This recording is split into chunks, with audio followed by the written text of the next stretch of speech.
guys, it's Alyssa with the Andrews Archives, and today we're going to be breaking down the deck Myrel, Shield of Argive, Overwhelming Formation. Before we get too far into it, I just want to remind you guys we are giving away that Avatar Last Airbender Collector Booster, so make sure that you are following us on Facebook and you are subscribed here on YouTube to be entered, and I have a couple places where you can comment for an extra entry, so look out for those as well.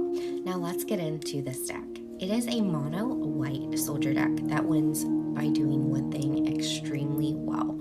We are making a lot of soldiers here, and we get to decide exactly how combat happens. Our goal is really to build a board that our opponents can't interact with on our turn, and it really just overwhelms the table through combat. Before we get into our commander, this was a deck that we featured on Facebook, did our short clip that I'm showing right over here, and our fans decided that this is the deck that they'd like to see this week. So this was just our preview, and they said we want to see the full build, so here it is.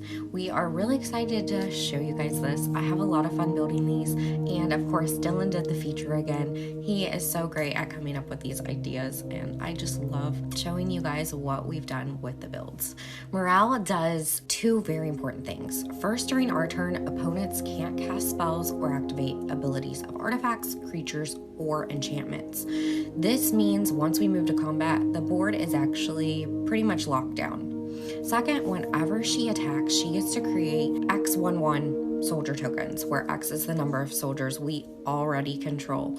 This attack doubles down on pressure, and our opponents can't interact when it matters most. So those soldiers are really getting out of hand as we move through to our turns. It's not so much a hard lockdown, but it is enough to make combat completely safe. So our game plan is honestly really simple here. We are working on building soldiers, we're protecting Myrel, we are controlling combat, and we're gonna end the game in one or two swings with how many soldiers we've got on the board.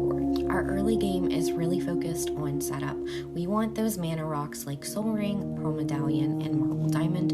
We also want to start putting bodies on the board with cards like Raise the Alarm and Mobilization. We don't want to rush our commander out without protection, because if she would die, it's going to slow down what we're doing. So we are going to build that protection first before we get her out. Now, once she hits the board, keeping her alive is our number one priority. We are running Darksteel Plate for indestructible. We're also running Lightning Greaves and Swiftfoot Boots for protection, and we have Prowler's Helm so she can attack safely. If she survives one full rotation, the deck is usually going to take over. Now, this is where the deck might feel a little bit unfair, but in a very combat way. We are featuring cards like Captain of the Watch, Hero of the Bladehold, Bramaz, King of Reskos, Adeline, Resplendent Cathar, and those are flooding the board with soldiers, which is what we want. We're then going to stack effects like Field Marshal, Daru Warchief, and Veteran Swordsmith, and suddenly those 1/1s are very real threats. Now we're going to be moving into combat, and this is really where our overwhelming formation part of the name comes from. We have Audric, Master Tactician. He lets us decide how blockers are declared, or if they're declared at all. We also are combining that with Myrel locking our interaction down on our turn, and combat really is becoming one-sided, like I said previously.